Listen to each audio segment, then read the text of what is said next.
आज गौतम बुद्ध की चोर और दीपक कहानी को और विस्तार से सुनो। यह पढ़ाई में मन भटकने, एकाग्रता की कमी और बुरी आदतों से मुक्ति की पूरी प्रेरणा देगी। एक चोर का जीवन बदल गया सिर्फ एक दीपक की लौ से।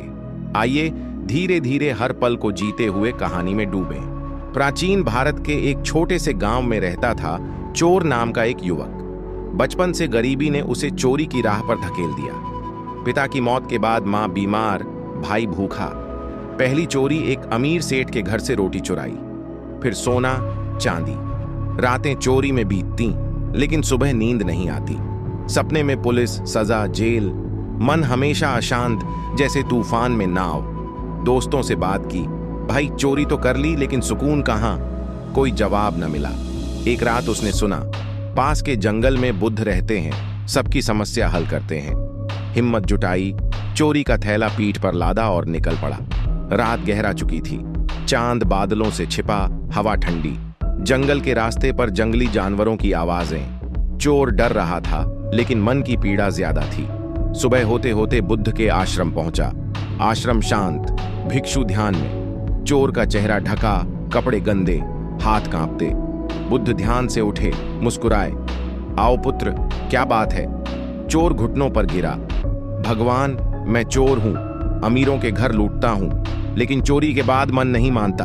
डर, पछतावा, बेचैनी। नींद चुरा ली सबकी, अपनी भी चली गई। कोई रास्ता बताओ। बुद्ध ने कहा, बैठो, पहले चाय पियो। समस्या शरीर की नहीं, मन की है। मन जंगल है, विचार शेर, इन्हें वश में करो। चोर बैठा। बाहर पक्षी चहचहा रहे, सूरज उग रहा। बुद्ध ने एक साधारण मिट्टी का दीपक लिया, सरसों का तेल डाला, रुई का बत्ती लगाई। एक छोटी सी लौ जली, न हवा से हिले न डरे। इस लौ को देखो, अपना पूरा मन इसमें डाल दो। न चोरी सोचो, न डर, सिर्फ लौ। चोर ने कोशिश की। पहले 5 सेकंड ठीक, फिर विचार घुसाए। आज रात कौन सा घर लूटूं? पुलिस पकड़ेगी तो? लौ हिल गई, जैसे हवा में नाच रही। बुद्ध बोले, फिर से सांस लो, छोड़ो, लौ पर लौटो। चोर पसीना छूट रहा, आंखें जल रही। 10 मिनट बीते, विचार आते जाते। मां की दवा के लिए चोरी जरूरी है? लौ स्थिर हुई थोड़ी देर। बुद्ध प्रोत्साहित, अच्छा, लालच मन भटकाता है, बचपन याद करो। चोर रोया, गरीबी ने बर्बाद किया। बुद्ध ने कहा, गरीबी बोझ नहीं, बहाना है। दीपक गरीब है, फिर स्थिर क्यों? रात भर अभ्यास चला। चोर थक गया, लेट गया। बुद्ध ने कहा, कल सुबह फिर चोरी छोड़ो, नहीं तो मन कभी स्थिर ना होगा। सुबह चोर जगा, दीपक अभी भी जल रहा। इस बार आधा घंटा एकाग्र रहा। विचार आए, अपराध बोध, परिवार की चिंता, लेकिन लौ पर लौटा। बुद्ध बोले, देखा, मन घोड़ा है, लगाम पकड़ो। हर विचार आने दो, पकड़ो मत। जैसे बादल आकाश से गुजरते, चोरी का थैला खोलो, सब लौटा दो। चोर ने हामी भरी। आश्रम में रहा, भिक्षु बन गया। नाम रखा दीपक प्रकाश।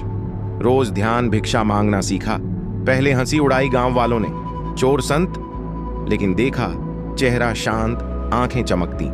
चोरी के सामान लौटाए, गरीबों की मदद की। महीनों बाद बुद्ध बोले, तुमने मन जीत लिया, अब दूसरों को सिखाओ। गांव में दीपक प्रसिद्ध हो गया। बच्चे आते, भैया पढ़ाई में मन न लगे? वो कहता, दीपक जला, लो देखो। छात्र सफल होने लगे, परीक्षा में टॉप, खेल में जीत। यह कहानी फैली, एक चोर से संत कैसे बना, यह लंबी कहानी सिखाती है। मन को दीपक की लौ जैसा नियंत्रित करो। छात्रों, मोबाइल स्क्रॉलिंग, दोस्तों की होड़, भविष्य का डर, ये चोरी जैसे मन लूटते हैं। एकाग्रता से परीक्षा, करियर, जीवन जीतो। बुद्ध का मंत्र, मन जितने ही सब जित लो। बुरी आदतें, झूठ, गुस्सा, लालच छोड़ो। ध्यान से नई शुरुआत करो। रोज अभ्यास से असंभव संभव हो जाता है।